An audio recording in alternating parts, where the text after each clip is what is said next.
What some might assume is an acid trip of a child's mind, others see as blissful nostalgia.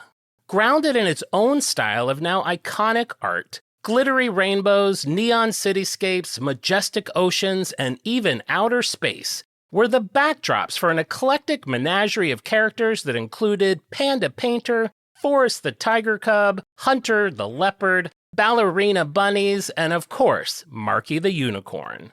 Selling everything from stickers, pencils, pens, and stationery, to notebooks, backpacks, binders, and books, everything they made was covered in a dizzying explosion of color and fantastical imagery, and was coveted by 80s and 90s kids all over the country.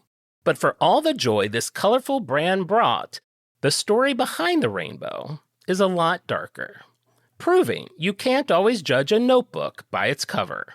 And that's why this week's On Brand is on Lisa Frank. We're all jazzed up, nearly having a cow. You want your favorite show and it's on right now. It's on Brand.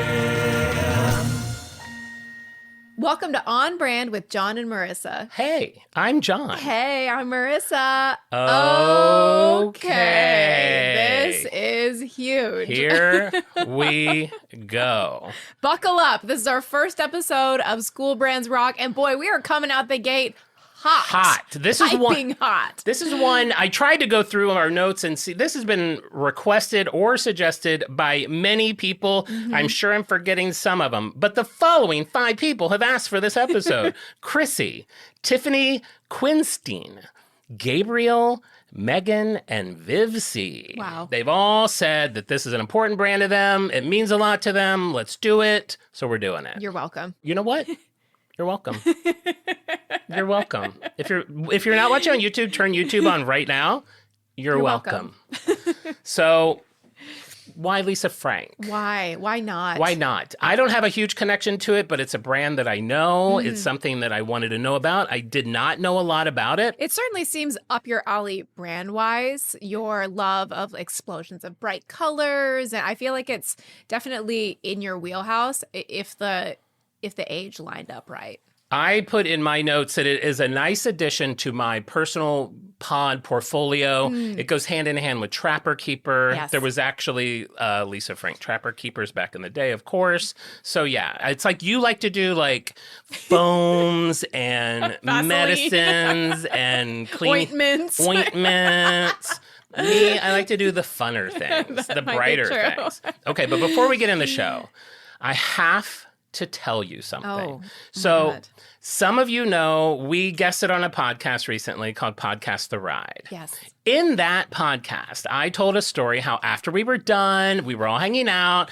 You went and got some juice with the boys. We did like a VR experience. It was a very fun episode. You Very should fun. listen to it if you haven't. Podcast The Ride. We did And a it's- Titanic experience Yes. that we had been planning for months and months and months. And on the car ride there, I had said, I hope this is not VR. And Jon goes, the whole thing is VR. And somehow in all of our many dozens of emails, I had missed that. And I started panicking like, oh no, I can't do VR. It'll make me sick. It's too scary. It ended up just being us wandering around a Uniqlo for an hour with a radiation mask on. Yeah. And pretending to be on the Titanic. It was very fun. And then at the end, we had to like recalibrate to 4D reality. Yeah. So we had to go get an acai bowl to just kind of get our bearings again. Exactly. So while you guys were eating, I don't really want a bowl or a smoothie. I don't need it. I wasn't in the mood for it. So I ducked across the hall because it was a jewelry store to find out my ring size. Because I do this about once a year. I get my ring size. I forget to write it down. I can't remember if I'm a 10 and a half, an 11 or 11 and a half. I don't remember now, but I did write it down. It's in my notes. I have a note Do you thing. know what blood type you are also? Because I don't know mine. I also have that in my notes because I finally like made my. I thought that was like something the doctor could just be like, oh, you're this, but like she had to do like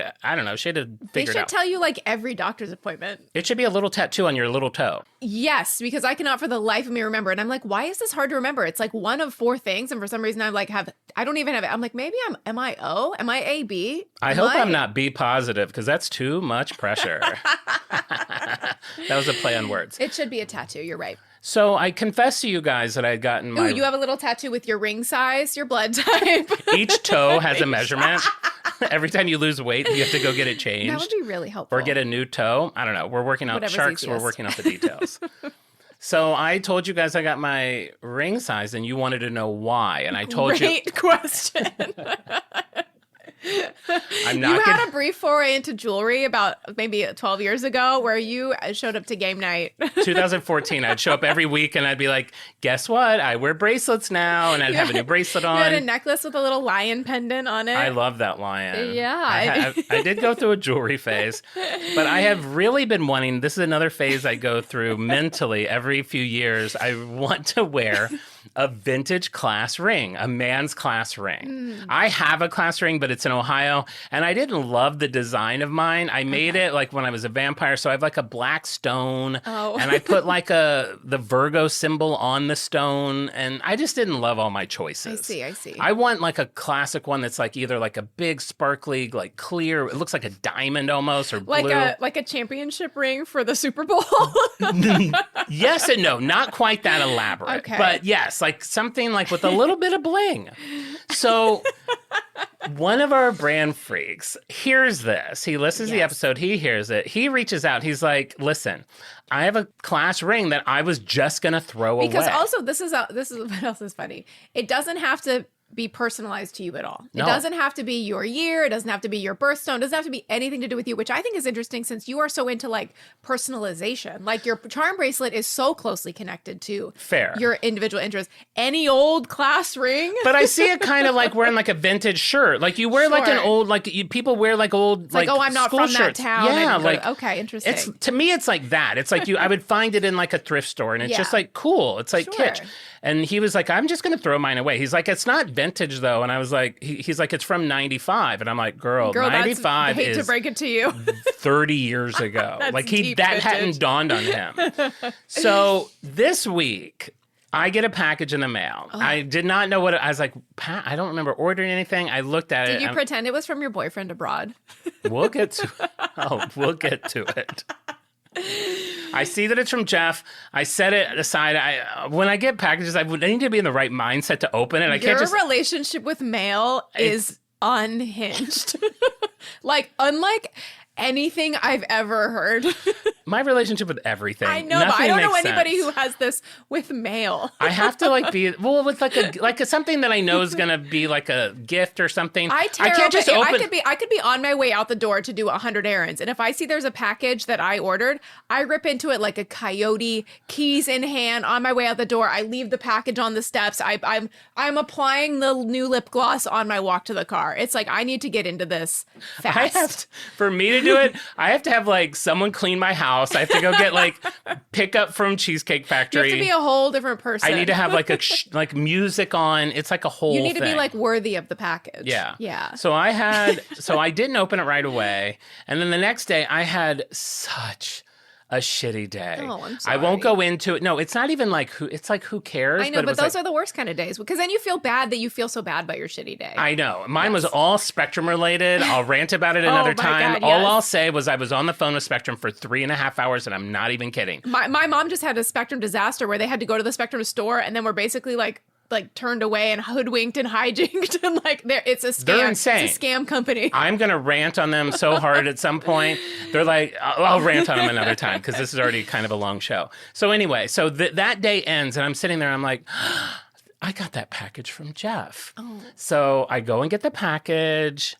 I open it up. I see the ring. It literally makes me so happy. Oh my gosh. It came in this beautiful little box. Oh, are you engaged? I took it. Look at this ring. Oh my. Look at this ring. Is it gold? You have to go on YouTube. I know you can't see it. It's gold. It has his name in it. It's got a big clear diamond. I mean, it's probably not real gold, but a clear stone. It says Jeff on one side, 1995 on the other.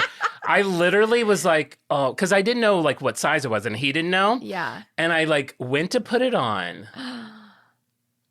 Oh. It is my exact ring size.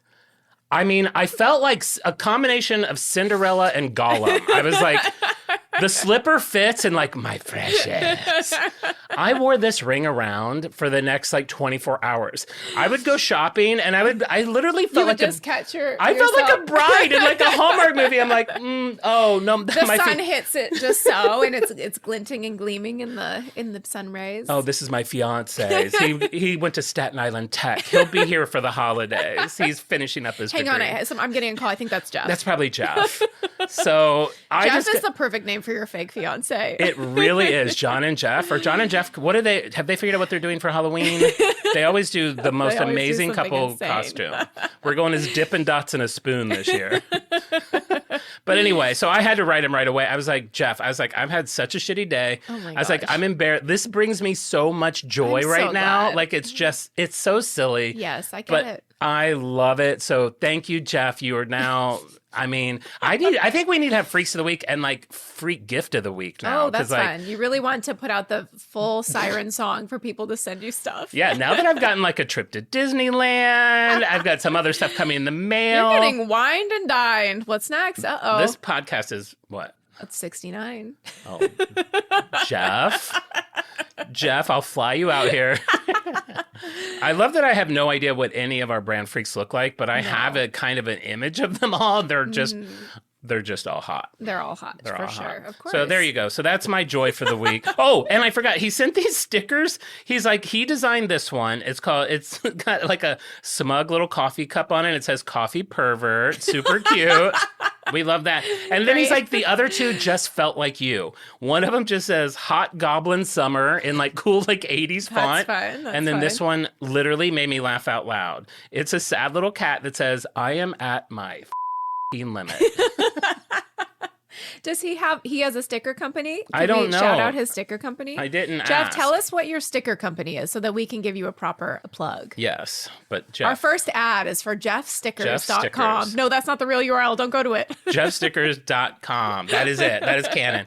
Funny enough, stickers, hello, let's get into the show because stickers, Lisa Huge. Frank is all about the stick. All about stickers. All about the sticker. So do you have any connection with this brand? It seems of your yes, time. I was born in 1986. I have a very strong connection to Lisa Frank. We didn't have like a very I didn't grow up in like affluent family, but my mom for like back to school shopping, it was like dollar bills are flying. There was like no limit to what I needed for school. So like the backpacks, the folders, the pens, the erasers, the pencil cases. Eraser Mate pens. I don't know what brand you're doing, but man, Eraser An Mate erasable pens. pen when that came on the God, scene. I know we've talked about that before. I have since learned that they put a little bit of rubber cement in it. Wait, is that the trick? That's why it's able to Wow, erase. that's really cool. I would be up all night with the anticipation of using an erasable pen. And my daughter is also a pen and notebook kid, so I feel really, really proud that I've passed on my love of pen and notebooks. I feel like kids love stationery. My niece, stationery. I think both my nieces love They love pens, a big collection of markers, Yes. anything to write with. Yeah. Probably because they just want to express themselves. Sure. They I just need think to get it I like out. to think children are the first journalists. Yes, absolutely. I think Dan And Rather would agree. the only journalism that I follow is you have to be under 10. Anybody over 10, I'm not interested. You've been brainwashed. Or Oprah, because you love Oprah. Yeah, so that makes sense. This seems like, did you have like clothes? Did you have... I don't know if it extended into clothes, but definitely, the puppies, the dolphins, the unicorns, all of that stuff. All of that. But yeah, a rainbow explosion. Rainbow For explosion. sure. And I'm just going to warn you, I literally just do this now. Like I just twiddle my ring and think about my fiance, Jeff. Wow. I'm like, I hope he's okay. I I'm wonder what really he's having happy. for lunch You're like an today. Anne Hathaway character. I am. Oh my God. Can we just say, I've seen so much of The Devil Wears Prada 2 now. I feel like I know what the whole movie's about. She looks great. She looks great.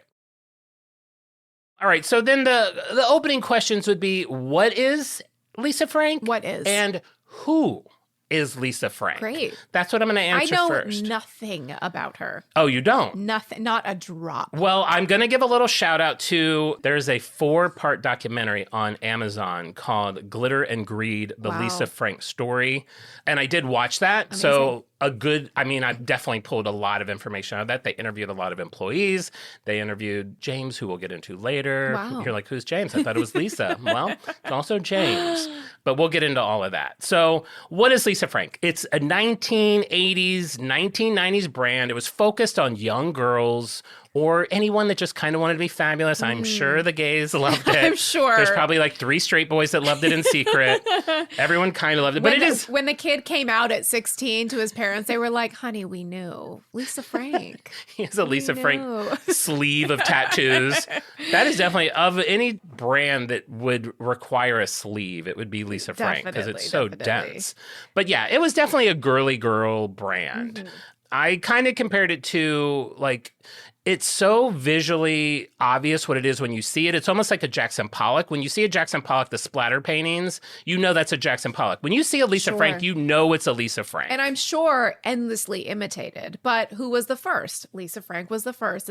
Now I'm sure there's all these kind of knockoffs that are doing the same kind of psychedelic designs. But at the time, when you're used to the boring school supplies and then your eye hits that on the shelf. Girl, we get to boring school supplies on like wait. page 3. Amazing. We'll get to it. Let's dig in. We'll get to it. So yeah, I mean, that's what it is. It's like, I said it on the intro. It's mostly known for school supplies and just being overly explosive in color. Now, who is Lisa Frank? That's the big question a lot of us don't know. I think a lot of people, including myself, pictured Lisa Frank as like maybe like had pigtails in some brightly lit like artist room, painting little kittens with tiaras. A grown-up Punky Brewster. Oh my God, that is the perfect description. Socks different colors. Half of our listeners like, who's Punk? They're like Googling who they don't get reception because they're pulled over on the 710 and then freeway. Steve MD is like, I was too old for Punky Brewster. Steve VMD is definitely going to be like, I had heard of, my kids liked Punky Brewster. No, but I loved Punky Brewster. She was a sassy little kid with pigtails and wore 2 different shoes, which I thought was so crazy. She's also a recluse, which she like. There's about 3 photos of her that exist on the internet. When she does an interview, which is almost never, she requests it not be filmed or she's blurred out. Like she doesn't want to be seen. She on Facebook? She does have a very heavy TikTok account and Instagram. No. At one interview, she compared herself to like, she's like, I kind of get why Michael Jackson like did work the way he did, not wanting to be in the public eye. And the interviewer, like not in front of her, was just like, so she's like comparing herself. She is no Michael Jackson. Also, I'm thinking like, Michael Jackson was pretty in the public eye, honey. Yeah. But like he covered his kids' faces and he wore masks and stuff. She doesn't want to be hounded. But it's not like nobody knows what Michael Jackson looks like. Yeah, and it's like nobody knows what you look like, period. You can safely go to the Dollar Tree. Yes, I think you'll be fine. You're not going to be hounded. All right. You can dangle your baby over a balcony and no one will even snap a picture. You could probably wear an I Am Lisa Frank shirt. and I'm also, I feel like I did not plan on this. I feel like I keep like pausing before I say Lisa Frank because I told someone the brand I was doing and they're like, that's a brand? And I was like, are you kidding? Are you kidding me? They thought I was talking about Anne Frank. They thought, I can't remember who it was now. I wish I could remember because I wanted to make fun of them. But I was like, that's why this week's On Brand is on Anne Frank? That's like episode like 950. Yeah. Where we visit the attic. Yeah. That's when we have turned into a television series on TLC. Yes. Yeah. TLC. We're really slumming it. Oh, yeah. That's like my foot is killing me. No, we're on BBC America. Better. All right. So Lisa Frank, born in 1955, that would make her 70 years old this year. She grows up in a wealthy family in a very affluent city in Michigan called Bloomfield Hills. It's about an hour away from Zingerman's, I looked up. World's greatest sandwich in the world. It's always good to know how far you are from a Zingerman's. I like to know 2 things. What am I in relation to the Titanic and how quickly can I get a Zingerman sandwich? Her father made his money in the automotive industry, of course, because they're by Detroit. Mm-hmm. He was a collector of art, and that's how she started to learn about art. Wow. They put her in art classes from like the age of 5 on. Her mom had like a kiln in the basement, so they would make pottery. They're an artsy-fartsy family. Artsy-fartsy family. They had a loom. She would weave. She plowed through coloring books, apparently. Oh, wow. Throw this kid a coloring book, she'd be done with it in 10 minutes. Amazing. Loved it. So she describes herself as like a girly girl. She liked girly things. Mm-hmm. And I know... Whatever. We live in a complicated time. Anybody can be anything. It can be anything. We all know. But at that time, there was a narrow lens in which you viewed. At that time, that means pink and ponies and all sparkles of it. And bows. Sparkles and bows. Pink and purple. Yeah. Yes. Though you should have seen the Crocs that my son got at the Croc store yesterday. You went to the Croc store yesterday? I went to the Croc store yesterday. There's a Croc store? Yeah. In Glendale? Yes. Purple glitter with butterflies on the back. Let's just say I have a feeling your son would like Lisa Frank. You probably would. So she goes to school. In her senior art project, she sells one of her projects for $3,000. Oh my God. Which today is $23,000. Who on earth?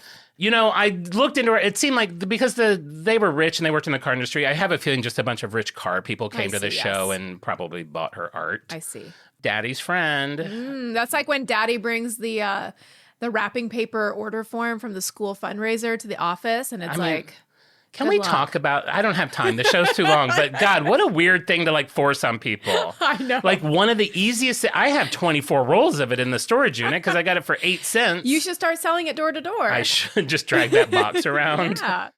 So she graduates prep school in 1972. Oh, she's a fancy pants. She's a fancy pants. Interesting. And then she moves to Tucson, Arizona, where she goes to the University of Arizona. Tucson, more like too hot.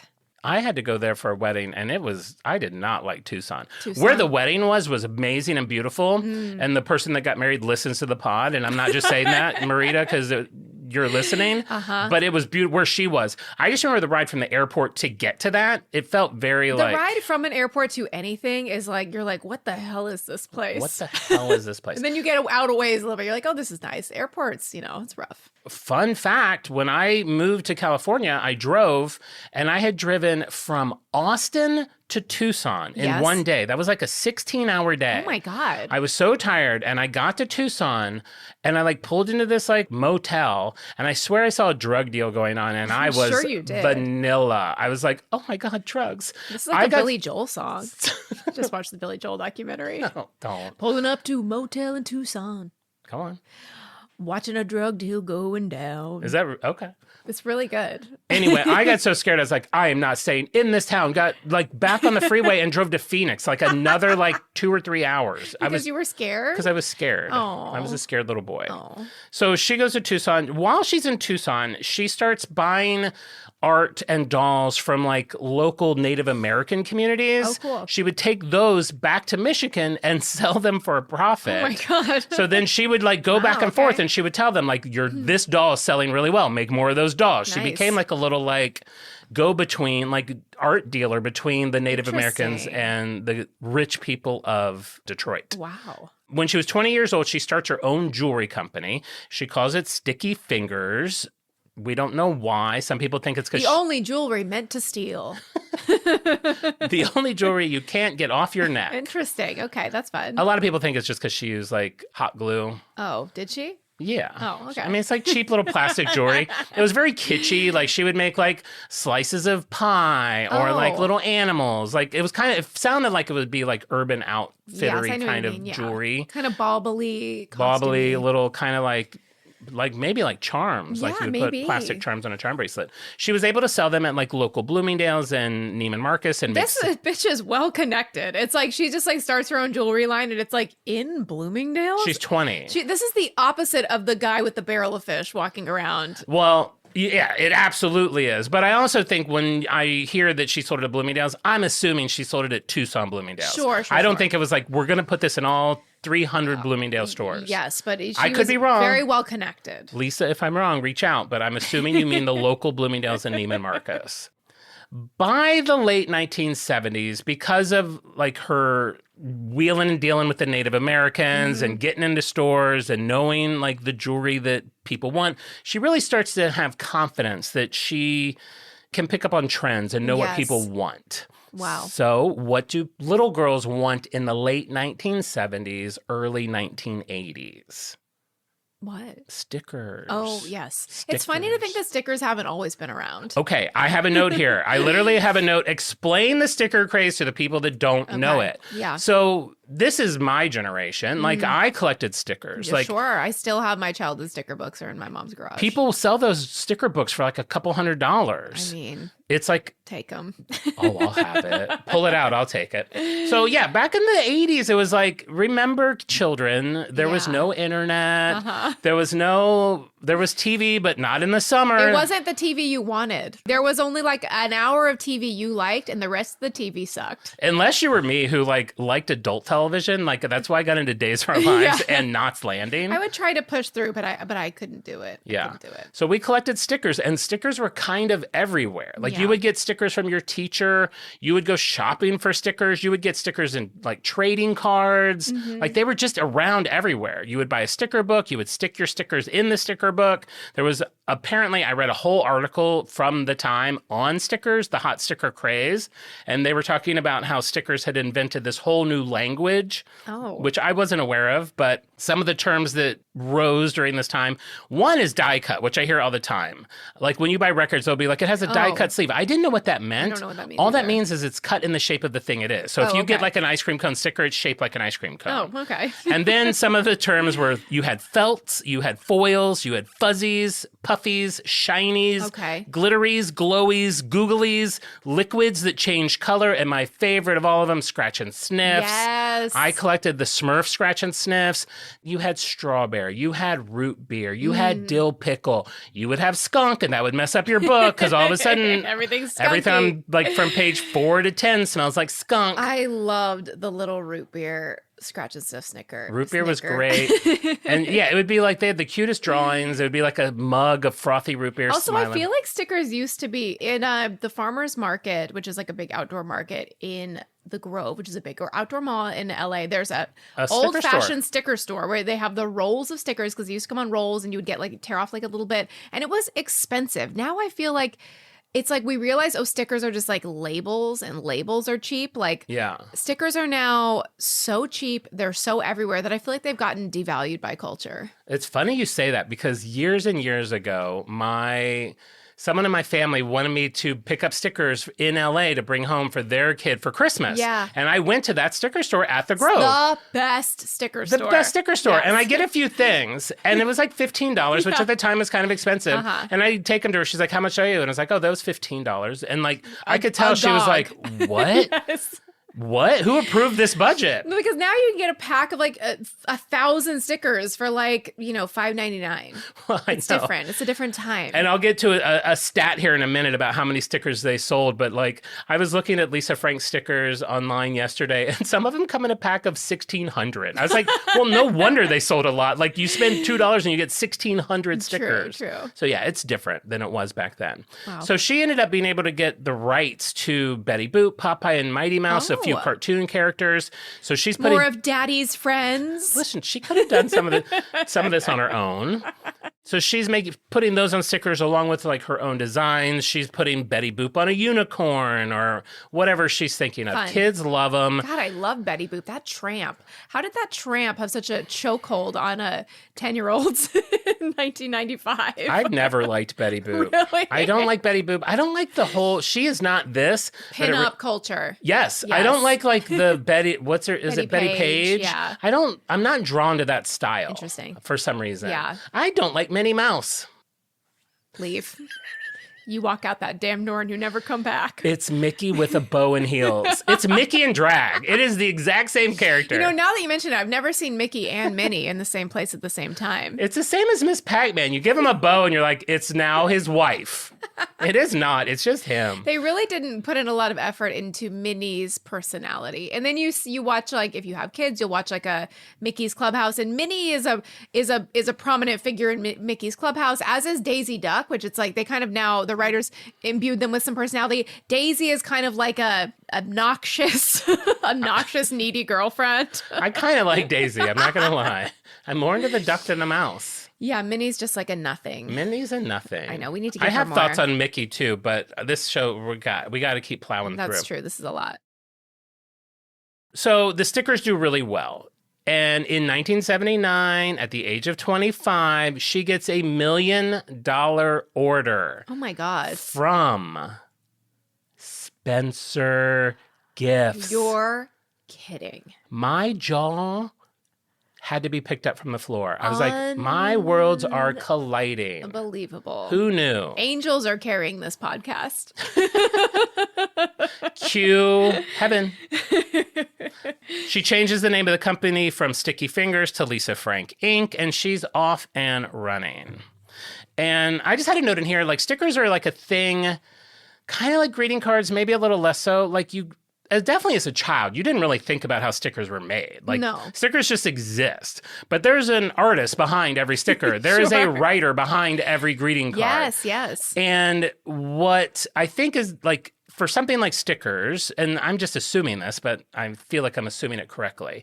When the sticker craze hit, I am sure that there are companies that like hired 2 fresh out of college artists. I'm sure. And they had like quota of designing 50 stickers a day. Absolutely. 100 stickers a day. I need a banana. I need a mug of root beer. I need a bunch of grapes. Yes. On and on. I need a saggy old witch. That's for Halloween. We're already on Halloween.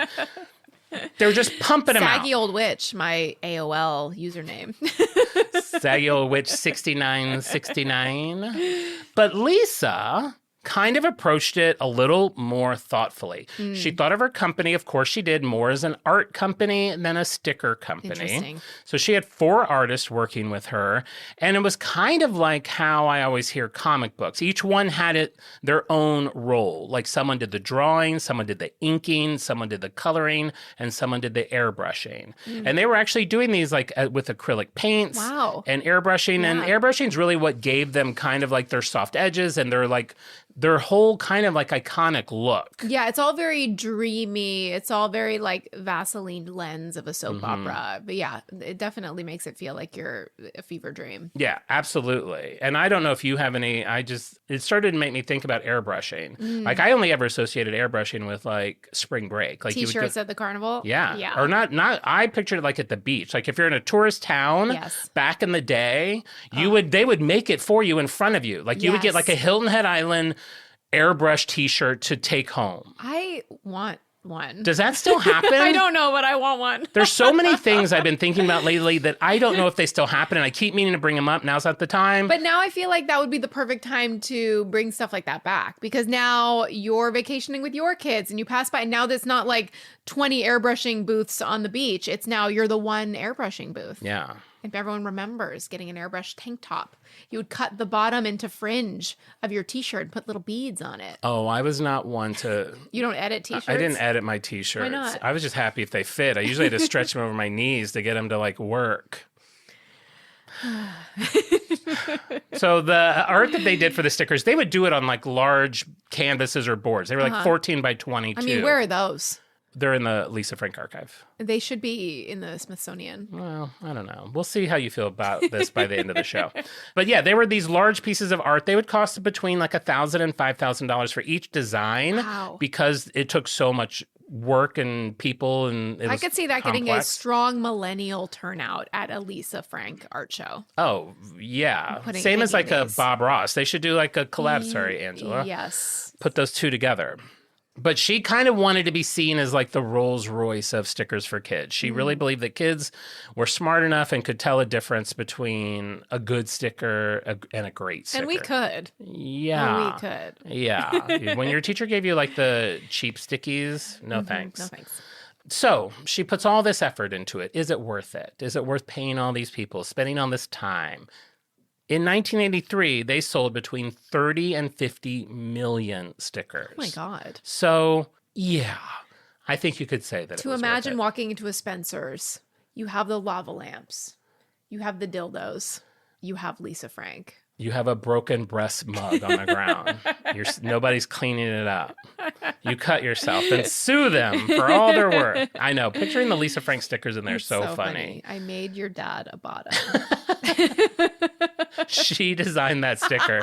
That's from an original Lisa Frank. I feel like if she had seen that in the store, she would have pivoted to a different retail outlet, maybe a Hallmark. Yeah, maybe a Hallmark. She does seem like she would be more Hallmark than Spencer's. Yeah, Spencer's was not I made your dad a bottom back then. No, definitely not.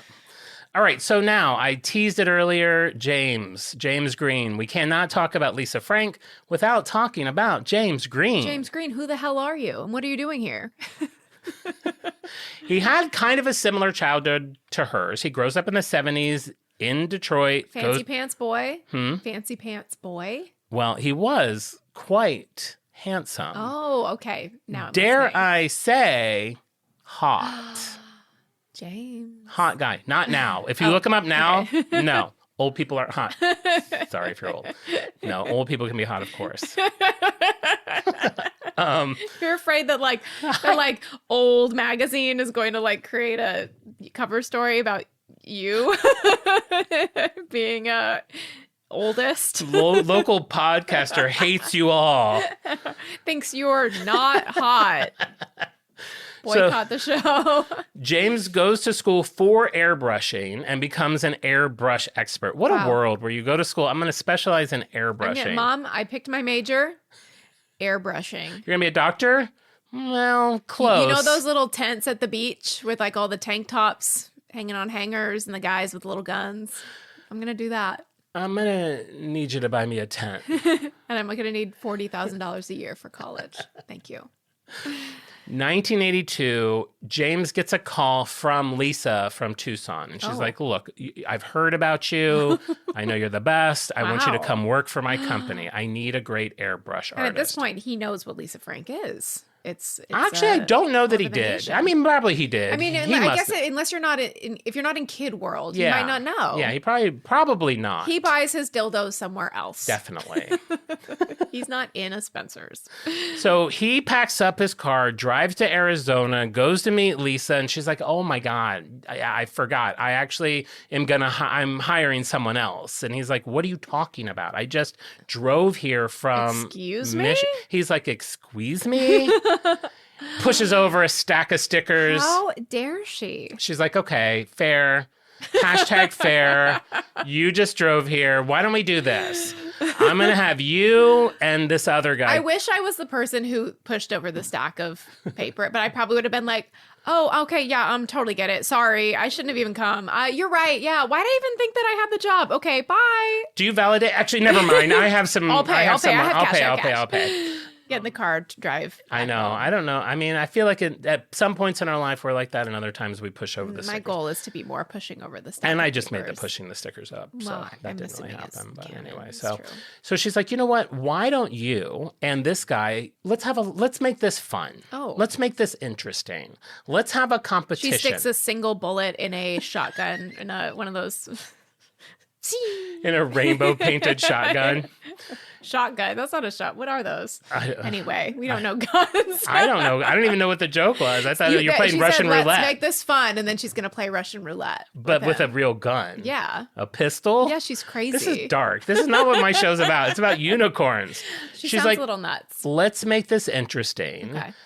I'm going to have both of you design a Lisa Frank logo, and whoever's I like the most gets the job.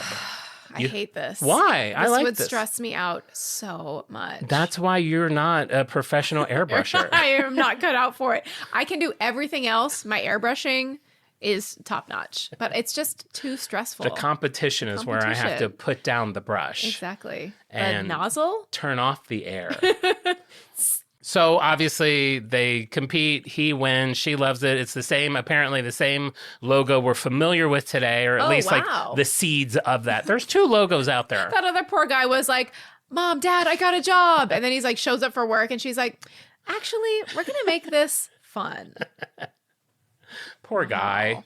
There's always the second one in line. I know. Where's his story? Did you know, did I ever tell you, I don't want to go off, but just very quickly, I always had an idea that I thought it'd be so fun to do a sitcom with everyone that was second in line to be a famous main character. Oh, that's fine. Like who almost got the job. Yeah. That's fine. Like the whole cast of Friends, but like the number twos. That's great. You could call it the number twos. The number twos. Then people are going to think it's about Pooh. We'll work on it. Then people are going to think it's about Pooh Bear. There's a lot.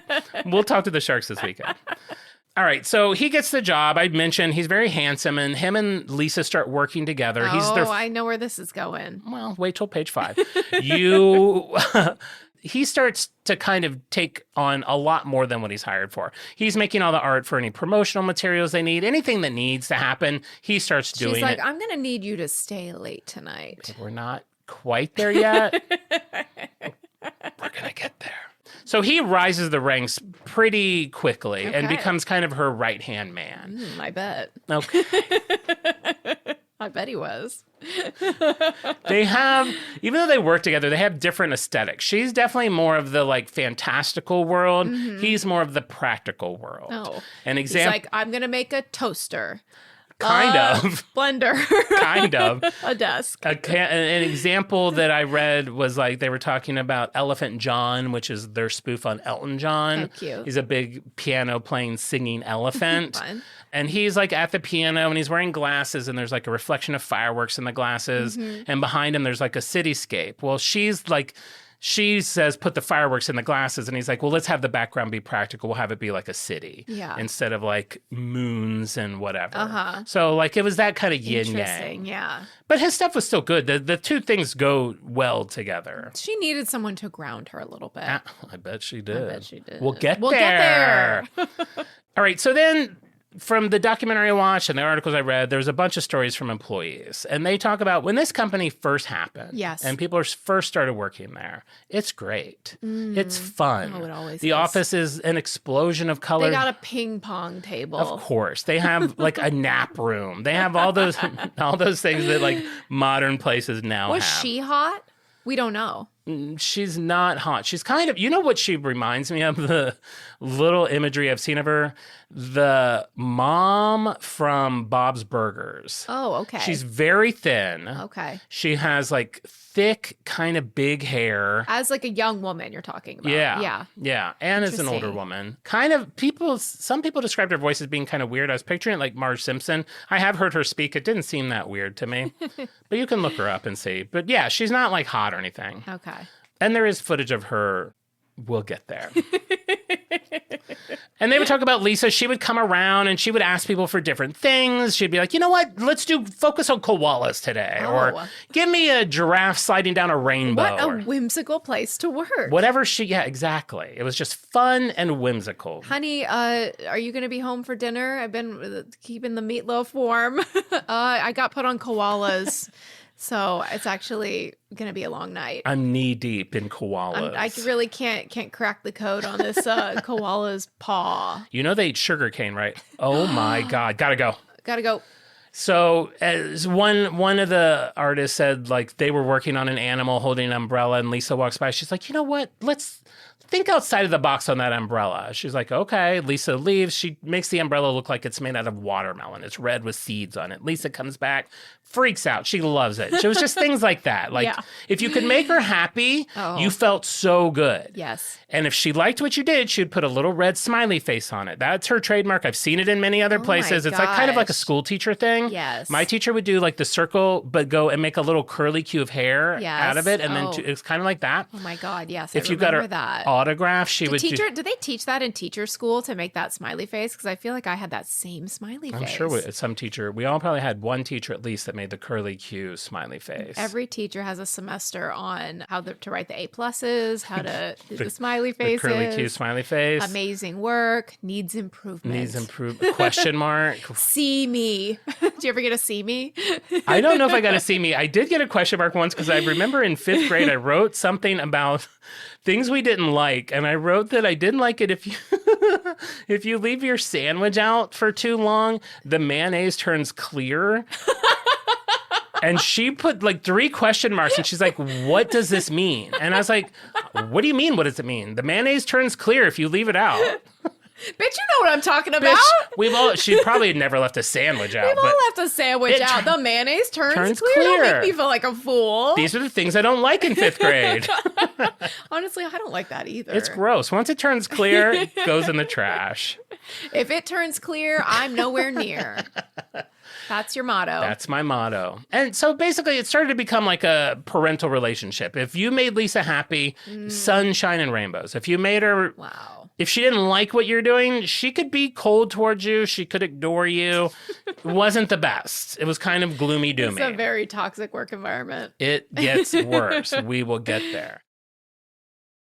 All right, so while everyone's trying to make Lisa happy, then you have James, and he's kind of taking credit for everything. He takes credit for Oh, I think I forgot to mention this. When they were selling their stickers, one thing that they did that not everybody was doing, they would put their name on the back of the sheet. So like most people, you buy stickers, you don't know where they're from unless it's like a Hallmark. That's true. Like, so for them, it was kind of like, I see it as them kind of like an artist signing a canvas or like a designer label. Like they wanted you to know you were buying a Lisa Frank sticker. Yes, this is a premium product. Right. So he's taking credit for that. He's taking credit for the copy that they put on the sticker, like adding collect them all because that'll drive sales. People know that there's more than just this packet. He's taking credit for putting Write Us. We want to hear your stories to help build like this like fan community because like I said, there's no internet. Kids back then literally would write letters. Like I used to do that. I would write swatch and and get be a like, special sticker in the mail or yeah, something. you would get a little letter from a company. Like what kid doesn't want that? Most kids my age wanted like a Nintendo. I'm like, I just want Swatch to write me back. I want them to know I exist. So he's kind of like saying, I just so everybody knows I'm doing all of this. And then his stickers start to become a little less relevant. The company has to pivot. So that is when they kind of steer it towards school supplies. Oh, interesting. So it's kind of like what you were saying earlier, like school supplies, with the exception of Trapper Keeper, which if you haven't listened, I did do a whole episode on Trapper Keeper because it is a brand that is very dear to me that I did like a lot. And they were fun school supplies, but most of them are pretty boring. Most of it's pretty like just solid colors. There wasn't a lot going on in that. And even them breaking the mold and having, it's like a soccer ball or it's like whatever. This is not even close to what's right. to come. It was like a barn or a horse standing in a field. We were still like on Earth. Right. Exactly. It was all things that people have seen before. That's a really good point. So she's doing all her characters and colors and fun designs. She's also able to charge like 4 times more than a normal school supply because of that, because it is a premium product. Sorry, I just took a big gulp of squirt. Now I feel like I have an air bubble in my throat. God, I'm attractive. Your boyfriend Jeff doesn't mind. He thinks it's cute. Jeff. So obviously all of that is very successful or we wouldn't be doing the show right now. Yeah. That is why we're even talking about this brand. In the early 90s, they just have this huge explosion of growth. They get signed on with Walmart and Target and Kmart, all these big box stores. They opened 2 of their, I did not know this, they opened 2 of their own retail stores in Arizona. Know that. Wow. Yeah, so there was actual Lisa Frank stores you could go to with plans to hopefully open a lot more. Wow. They filmed a commercial with a very young Mila Kunis, which you can see on YouTube. Oh, wow. Very cute. They're getting fan mail from all over the country. It really has, this is the decade where it goes from just being a brand to being like a pop culture staple. Interesting. But as a company grows, you start to have a lot more pressure. And in reality, James and Lisa are not business people. They both went to art school. Not that art people can't be business people, but he was an airbrush artist and she, was kind of a self-learned business person. Yes. They're not. They didn't have like the formal business education that might, for a company that is brand now this big, growing to this size, they might be a little outmatched. Yes, absolutely. And maybe too much of an ego to bring someone in to run it because James really wants to be the guy. Wow. Airbrush artist turned like business mogul and now he's suddenly like too big for his britches. I know. Honey, you could have been on the beach slinging tank tops. You're lucky to be here. Well, interesting. Wait till the very end of the show. So, and there's plenty of interviews of employees talking about what it was like to work with both James and Lisa. James comes off as very power hungry. Everything has to be approved by him. He gets to a point where he gets off, it seems, on humiliating people. Oh, my God. If he has an issue with you, he's not going to pull you aside and talk to you in private. He's going to make you feel like an asshole in front of everybody else. What a psycho. I know. He has a really bad temper. There's a story of him where they had what they called the critique table, where everyone would put their art down. He would go around and yay and nay everything. And apparently one day he hated everything on the table, flipped the table over. They asked him about it in the interview in the documentary, and he's like, I hope I did, because sometimes that shit sucked. And so If he does, He's in the documentary. He is in the documentary. Oh my God. If I would have daily diarrhea from stress if I worked there. Oh my God. Well, we'll get to that also. You're getting everything like 2 pages too early. The daily diarrhea, the bathrooms were overflowing. You search diarrhea in my document, it comes up 6 times. Plumber on standby. They had an in-house plumber at the Lisa Frank headquarters because everybody was so belly aching over the stress of this job, especially knowing like because when I worked as a TV writer, there would be times that you would be stressing, banging your head against the wall, and then you'd have to remind yourself like, guys, this isn't like, we're not saving lives. Like, yes, we're stressed because whatever, we got these certain notes, but this is just, it's TV. It should just be fun. The stakes are so low comparatively.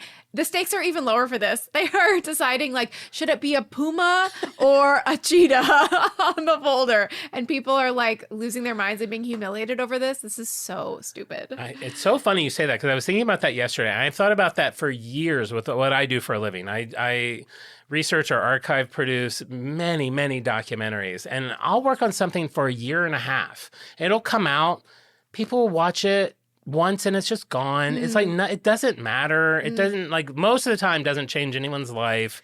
It's just... But then when you're in it, the stress of it can make it feel like, oh, this is so important. But yeah, it's really get a grip. Exactly. Get a grip. This is my favorite part. So apparently, he flips over the table. People also are starting to really suspect that he is using cocaine at the office. So they would be like, it would be like a totally normal day. Like there's no deadlines. And he would just like rush in a sweaty mess. Oh my gosh. Like, so, and in the interview, he's like, I never did cocaine in the office. Like, did you do cocaine? He's like, well, yeah, we all did cocaine. In the parking lot before work. Exactly. Not in the office. Not in the office. So, I don't know. I picture him being like this just asshole cocaine sweaty mess. Wow. So, him and Lisa are doing well at this point. They're driving around in fancy cars. They clearly are making a lot of money. Meanwhile, a lot of the employees are talking about how they're making $8 an hour, which, to be fair, I guess in the 80s or 90s, minimum wage was probably $4 or something. So it's double minimum wage, but not like, a lot of them are talking about it not being a living wage. Like they had to have second jobs. Yeah. They would have to work all day here and then do art, like side hustle somewhere else just to live. Some of them are on food stamps. Just seems super shitty. It's a specialized job. This isn't a job anybody can do. It's a job they had to go to school for and study for. They should be compensated. One of them talked about how to save money. The company made them go from being salaried employees to hourly employees because then you can really kind of nickel and dime what people are making instead of them just making the same amount every week. So it was just, it seemed they had to steal the stickers to feed them to their kids. They designed stickers that look like dollars and start trying to use those at the grocery store. In 1992, James is promoted to president and CEO of the company. He's only been there for 10 years. Now he's president of the company. I will never understand people who want to be bosses. I have a lot of opinions about the things that I do, and I have strong feelings or convictions, but to want to be in charge and to feel like it's the opposite of imposter syndrome. It's like, no, I could do that. I could be the CEO of this company and this thing I've never done before. And you know what? F all you guys. You guys all suck. Like to have that attitude is so insane. To not want help, to not want somebody more experienced to come in and help you. I know. I feel like, wild. I guess I get it more because I'm the boss of this pod. So you definitely are. Shut up. I was going to flip the table, but Al would have been mad if I messed up the camera. Yeah, I don't really, I'm not wired that way myself. That's why I've kind of done the same thing forever. The money and perks would be nice, but yeah, I don't want to fire anybody I just don't want to do that stuff. So at this point, he's now president. They both have their roles. He's doing the heavy lifting for the company on the day-to-day basis. He also is moving them from being a handmade art company into the world of computer graphics, which is a big important step for them, of course, because they can produce more efficiently. And Lisa she's very good at selling outside of the big box, even the big box stuff, but she's good at selling the product to people, coming up with product ideas, and still recognizing trends of what people are going to like. Wow, so they both kind of have their thing. And though most people didn't realize at the time, though they were working together, it turns out that they were also lovers. Wow. Because what is sexier than a coked up egomaniac flying off the damn handle 100 times a day? Doing the mom from Bob's Burgers.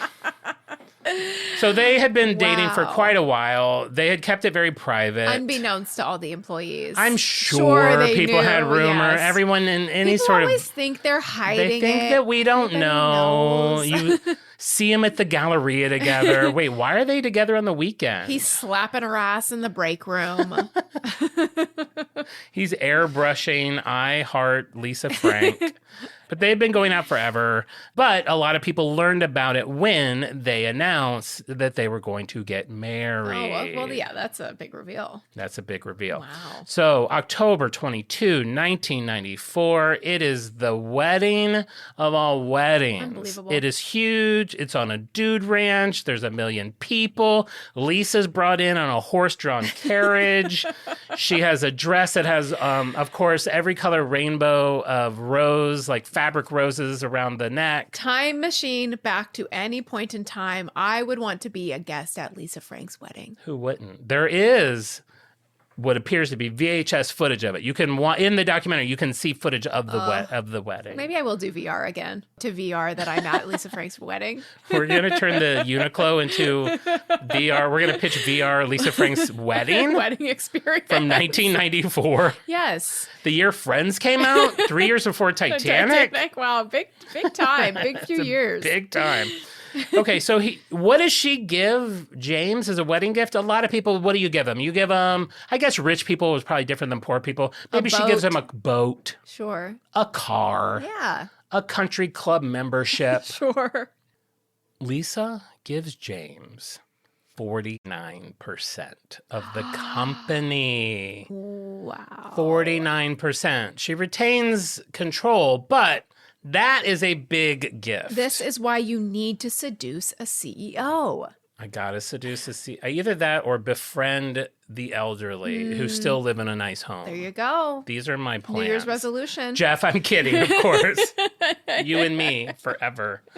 Well, I don't know. How old is Jeff? Jeff might be 89. We graduated in 95. Well, adult I estimated him education. at 43. Am I right, Jeff? I want to be able to tell my mom. All right, so they get married. 1995, they have their first son, Hunter Green. Come on. Hunter Green? 4 years later, they have their next son, Forrest Green. We're running out of greens. What is it? Okay, olive, emerald. Literally, they did that exact same thing. And they're like, if they have a girl, Really? she'll be Kelly Green. Oh my God. That's so funny. Now, I thought there's two characters. There's Hunter, the leopard cub, and Forrest, the tiger cub. I assumed those were named after the sons. I read something yesterday. The sons were actually named after them. So that seemed a little weird. Okay, interesting. I But guess. they wanted to honor the drawings of I the guess. animals. Yeah, sure. That makes sense. I guess that makes sense. All right. So once she has children, Lisa kind of steps away from the day-to-day of the company. That's smart. She doesn't come to the office hardly ever. James goes all in. My kind of gal. Yeah, it's just a stay-at-home mom. Very much similar. We do have a similar trajectory. James starts writing a work newsletter called Frankly Speaking. Oh, God. Frankly Speaking, which I'm not even kidding, has articles in it about how important it is to be loyal to your company and to your boss. And my like God. always let your supervisor know where you're going, who you're talking to, what you're doing, how no one wants to be around someone who's not optimistic. Oh, You have to my be God. optimistic at work. It's like, it feels very It's like a cult. culty.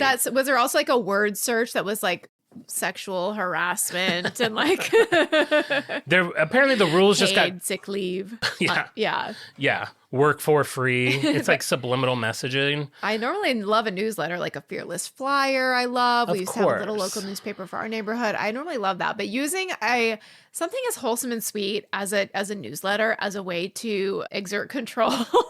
Yeah, I over want my yourself. newsletter just to have like monthly birthdays on the back page. Sure, And like, jokes.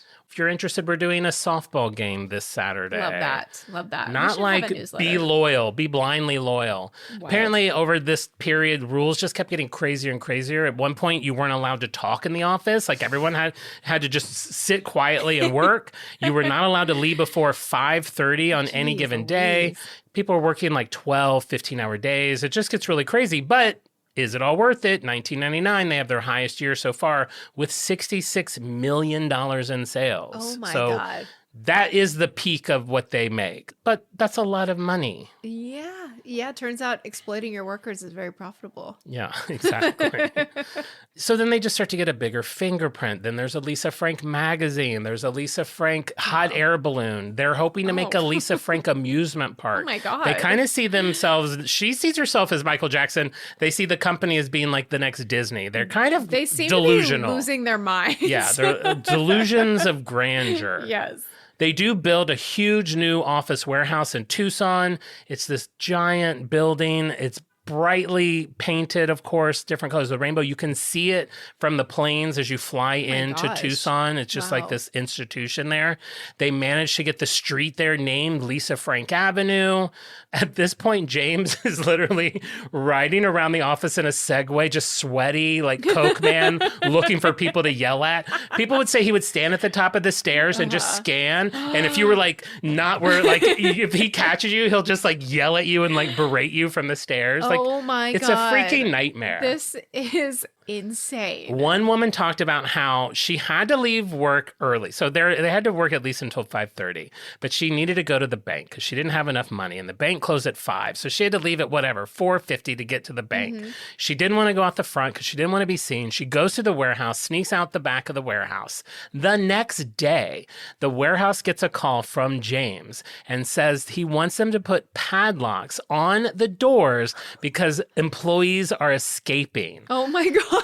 And the warehouse is like, James, that's illegal. That's like a fire hazard. We can't only do one that. exit. Yeah. But that's like where his brain is at that point. He is now tapping phone lines. He is reading people's emails. The workers obviously are just becoming very disenchanted. It's an extremely toxic place to work. This is nuts. It becomes a revolving door of either people getting fired or people quitting. The company becomes known in Tucson as the place not to work. People move there and like, maybe I'll get a job at Lisa Frank. They're like, fun. don't work at Lisa Frank. You don't want to do it. There is a story where on the second floor, during work hours, an accountant died. He died at work. They call, the paramedics come, take him out on a stretcher. There is no early leave. There is no counseling. There is no meeting about it. They literally just wheel Bill out of the office and then... And they're like, we have a meeting in 3 minutes. You guys have to still be here till 6 o'clock. I need 100 Pumas by 4 p.m. Just so you know, we have a deadline. A guy died. That is crazy. It's bananas. All right, so now, the 90s. The brand is now becoming less relevant. Pop culture is changing. What girls are drawn to, it is less rainbows, more Britney. It is less unicorns, more Christina. Yeah. We have Spice Girls. We have Destiny's Child. We want low-rise jeans with thongs sticking out. Exactly. It's just a different culture. We're moving into a different time. So once again, Lisa Frank has to pivot. They want to try to keep up. So they decide to introduce some new characters. So instead of unicorns and pandas and ballerina bunnies, we now have Glamour Girl. We have Rock Star. We have Cowgirl, and we have Pirate Girl. And these are like characters. You're either a rock star, a pirate, a glamour girl. It's like, pick your girl. You cannot be 2. You cannot be 3. And everybody is one of these. One of these 4 possible. things. They have big eyes. They have like rainbow hair. I'm imagining like a Bratz doll. I literally have Okay. like Bratz doll. Yes. That's what everyone was doing at that moment, of course. Not everyone agreed with the direction, but it's the direction James wanted to go in. There was a customer who said, now they're just selling little hussies. I would agree with that. I would I'd be agree angry with that. Writing a letter. Yeah, we're of that mindset now too. The mood in the office, people are still getting pushed to their limits. People are working long hours, paycheck to paycheck. It's demeaning. One employee talked about how he he contemplated suicide. Oh my gosh. Another one talked about how he resorted back to drinking. James is just erratic. He's nice one minute, calling you names the next minute. And he's still just a cokey mess. And by the mid-2000s, Lisa and James just aren't getting along anymore. And September 2005, she files for divorce. Good for you, girl. She is ready to take charge again. Wow, dump his ass. I guess at this point, her youngest would be 10.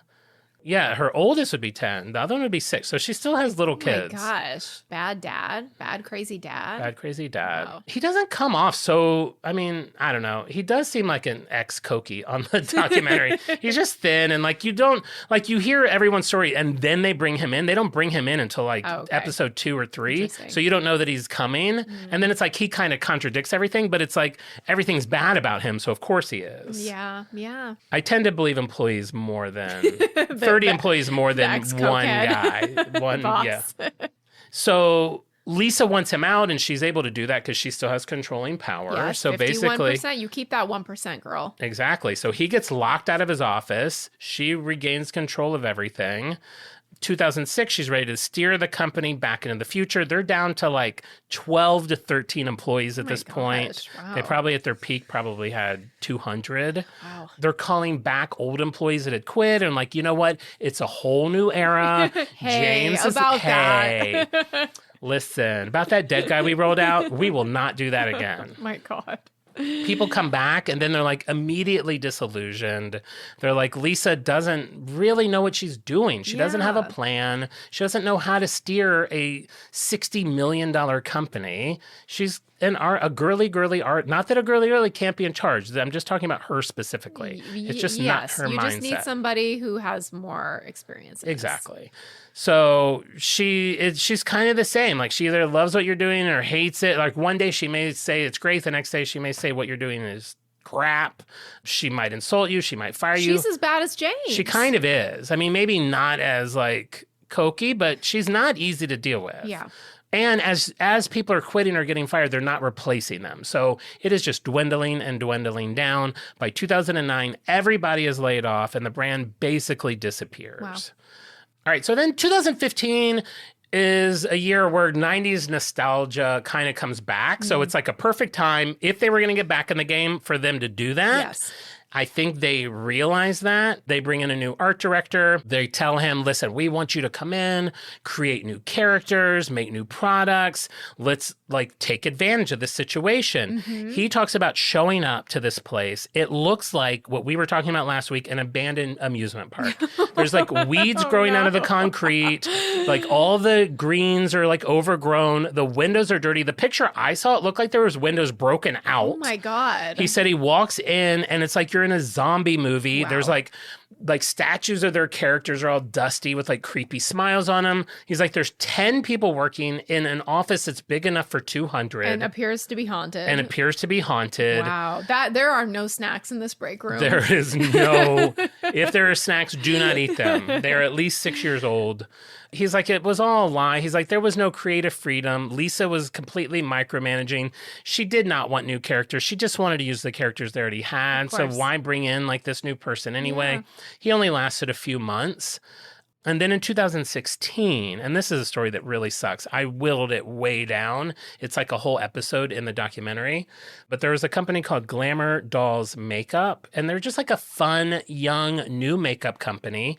They wanted to do a collab, sorry, Angela, and they were like, you know what, let's work with Lisa Frank. So they track her down, and they call her and like, listen, we want to do a collab with you. She's like, okay. She kind of has like some strict rules up front. They have to pay her $100,000 up front okay. and get 15% of the sales. And like, you know what? That's a lot, but I think this will be good for us. They end up doing a Kickstarter and like making it this whole thing. She comes with them to New York to go to the Kickstarter meeting, which is kind of unheard of for her. Yeah. Making an appearance. Yeah. Wow. Social media and the press are like, Lisa Frank is back. Like everyone is so excited about it. The Quickstarter, they sell so much, so fast. They have all these like fun product ideas. They're going to make like a little mini Trapper Keeper, like eyeshadow palette. Cute. The nail polish, like little handles are going to be like unicorn horns. Like it was going to be super fun and cute. long story short, she like refuses to approve any design, no matter how good it is. Wow. She just won't because put it's not hers. It's I not don't- her vision. I don't think so. I think it's actually maybe more malicious than that. Like it keeps going and going and going. They have to keep, like, I don't know what the terms are. Again, long story short, they end up paying her almost, if not more than $800,000. Oh my God. Never get this out to the public. Their company goes bankrupt. How would they afford to even? They just had to This keep is a new brand. figuring out, like, it was awful. Wow. She basically destroys this very cool, small little company. And then a little later, another company comes, I think like Sephora or one of those big places comes out with a Lisa Frank line that has almost the identical Trapper Keeper thing. She's stealing their ideas. And there was another Wow. example of this where she befriended an influencer online who was like living the world of rainbow. Not even Lisa Frank related. Yes. Just like, this is what I do in my apartment. I paint all my kitchen cabinet doors a different rainbow color and this and Somebody that. they're just an artist in the way they're just sharing how they like to be. living her best life. Rainbow. So Lisa Frank starts writing her and they like start talking. And then one day Lisa just cuts her out and doesn't write her anymore. Cut to a year later, she's got to deal with hotels.com where you can rent a Lisa Frank or like book a Lisa Frank experience Yeah. room. And it looks very similar. Instead of just hiring this Yeah. woman and saying like, "Do you want to design our room for our?" Oh my gosh, Yes. she is a She's shady a bad biscuit. person. Wow. I think Lisa Frank is a bad person. Oh, That's what it all my comes down to. I really do. I gosh. don't think she's good. And today the website is up, but it's like, it's almost all collab. There's hardly anything on it. It's almost all collabs. Sorry, Angela, there's so many of those today. There's like a Crocs collab and a Loungefly collab, but then most of the collabs even listed look like they were collabs several years ago that aren't even around anymore. There was like a Pillsbury one that they did a cookie that had like a unicorn in it, Yeah. or there was a Caseify to do phone cases, which you go to that page and it's like no longer dead there. links, yeah. It's like, so it just feels like a very sad, dead But brand. who is still working there? I picture there's like 3 people now in this like abandoned building. That scary building. It'd in be kind of fun to Tucson. go to. James, he became Christian. So he now has a website where he sells Christian t-shirts with Christian art that he created. And the website is jameschristianman.com if you want to go Okay. look at those. Thou shalt not do coke at work. Thou shalt not berate employees from a Segway. It's and most of the trademarks on it are all from like 2011. So I don't know. What is going on? When you get to the page where you can actually buy it, it's 2025, but I think it's like another company, like maybe one of those like print on demand Sure. things. I think he made this 15 years ago and probably just forgot about doesn't it. even know that he still has Every it. once in a while, he gets a check for $18, and he's like, "Where'd this come from?" I'll give it to God.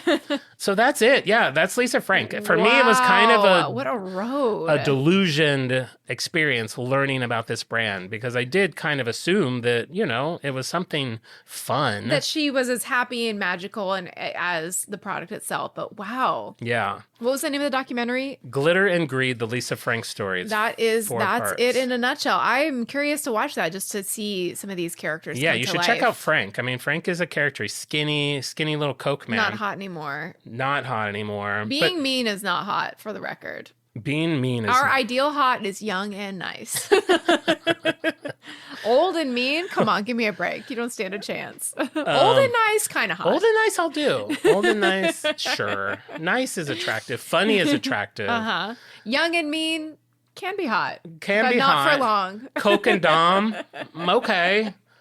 Jeff, I'm kidding. It's going to be you and me forever, baby. Wow. This was really shocking. I'm sure so many of our listeners are just reeling. They're going to have to stay pulled over for a little while just to recover from the disappointment, the shock, the horror. If I they didn't know. know this about a beloved brand. I know. I do think that some people will be disillusioned on this. I do have 2 fun facts that I threw in. Great. One, James always wanted the Lisa Frank characters to be making eye contact with the buyer. Oh. So when you look at them, if it looks like they're like looking at you, he Uh-huh. thought that gave you more of a connection and you would have a better chance of buying the That product. might be true. It's like, I wasn't planning on buying a notebook today, but this koala won't stop making eye contact with me. Sure, I'll Sure, take 2 of them, please. I'll take you home.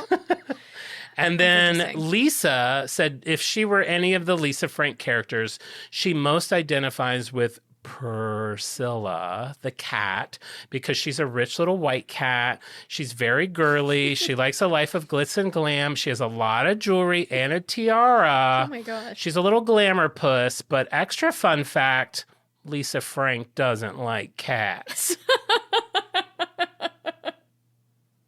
And there you go. Great. She only liked cats, the part of their lives that are glitz and glam. Exactly. Great, She that's just like fair. cat jewelry. I understand. So there you go. Now that you know the entire story about Lisa Frank, I have to ask you, is Lisa Frank on brand for This is you? complicated because I would have said at the beginning of this episode, I would have said yes. I know you would have. The product itself, I will say, is on brand for me, and I would be happy to shop for the Lisa Frank stuff for my kids. But knowing that there's a seedy underbelly, that's tough. Comes from a world, I think I fantasize it more in my life because the more I look at it now, I'm like, I don't even know that I like the art. It's like, there's like random pair of lips in it. There's like alien, like dumb looking. Some of it looks so stupid. It's not even like, maybe it's changed over the years. It's very psychedelic, yes. It is. It's like a mushroom trip. Yeah, exactly. Yeah. So I don't know, but sorry, I cut you off. No. I'm gonna pray on it. Okay. I'm going to say it is off brand for me. Oh, wow. Because it wasn't, I had no connection to it Sure. to begin with, and I have much less now. Without the nostalgia, there's nothing. There's so nothing. yes, I'll think on it and I'll All right. report back. We'll come back to you. You pray on it. Well, there you go, guys. There's another episode in the can. Be sure to pass on all this fun trivia you just learned. I mean, just the cats one. If you say anything to anyone, be like, did you know Lisa Frank didn't like cats? Even just, sure, we broke your hearts about Lisa Frank being an evil monster, but we had a lot of fun chatting about the good old days of school supplies, and it's just always fun to talk about that nostalgic stuff like that. I can't wait to see what school brand you picked for our second episode of School Brands Rock. School brands rock, baby. All right, and before we go, of course, I have to give out our shout outs to our Freaks of the Week. If you're not familiar with how to become a Freak of the Week, every Wednesday on Instagram, I post what is called an Insta Egg on our Instagram story. It is a puzzle. If you solve that puzzle, I will send you a little freak badge to congratulate you and let you know that you got it right, and your name will be added to our Wheel of Freaks. Every week, I spin the wheel 5 times and pick 5 Freaks of the Week. This week, those lucky sons of bitches are Betsy Westendorf, Sandy Robinette Oberweiser, Allison Goetz, Goetz, M, and Randall Bleichner. So congratulations. Thank you guys for playing the Insta Egg. Congratulations on being our Freaks of the Week. You be sure to tell your friends and brag about it. When the cashier at the grocery store asks how you're doing, say, you know what? I'm good because I'm Freak of the Week this week. And they'll be like, what does that mean? Tell them about the pod. Then they'll listen to it. They work in a grocery store. They must like brands. So let them know we did an episode on Progresso. We did an episode on Oreo, things that they might like. Yeah, and there you go. So be sure to do that. And if you just check out our Instagram in general, because we put a lot of fun stuff on there, like supplementals from the show. Yeah, and that's it. Marissa? While we're giving shout outs, I'd like to shout out some lovely listeners who left us 5-star reviews on Apple Podcasts. First, we have Ashley Falls. She says, on brand is on brand for me. She's been a longtime Spotify listener, wanted to do her part by leaving 5 stars over here on Apple. She loves this show so much, loves the host, looks forward to new episodes every week, listens to Off Brand, especially love the episode like Converse, Why Did a Shoemaker Travel to Teach Kids Basketball? Big laughs. She's so happy to have found the pod. Thank you so much, Ashley Falls. Also, we have Smiley Face VJ100. Love this podcast. Became obsessed with Oscar Mayer and the Wienermobile, mainly because I'm about to be a senior in college and thinking about applying. Anywho, listened to y'all's episode and fell in love. So happy for the 5-star reviews. Thank you so much for leaving those for us. They really lift our mood and help boost the pod. As John said, check out our Instagram at OnBrandThePod, TikTok, On Brand the Podcast. Check us out on YouTube, On Brand the Podcast on YouTube, and our Patreon as well if you'd like an extra episode of me and John every Tuesday. Man, how lucky those people are to get a whole extra episode. Can you believe it? First, they're like, for like 2 years, like, man, I feel pretty lucky to hear them once a week. Now I can hear them twice. And off-brand, things get pretty stanky. They get stanky. And our Discord is stank. It's stanky. No, it's fun. All right, we'll be back next week with an all-new episode. And remember, we may go off topic, but we will always be on brand. Bye. Bye.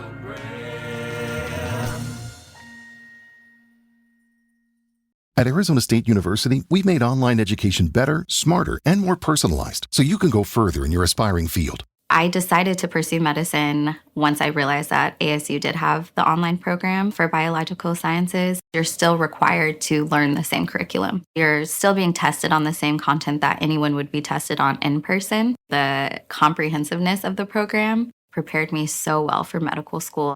Explore over 350 plus programs at asuonline.asu.edu. In the time it takes you to actually board that flight from Group 8, Now boarding Premier Altitude Elite Club members. you could have bought a Hyundai on Amazon. Yes, that Amazon, where you buy everything else. Mid-tier Altitude Elite, feel free to board now. So while you're waiting for them to make up new boarding groups, you can order your dream car and the dealer will have it ready in no time. Now boarding groups 1 through 7. So close. Visit HyundaiUSA.com or call 562-314-4603 for more details. Limited availability, pickup through participating Hyundai dealer in select markets.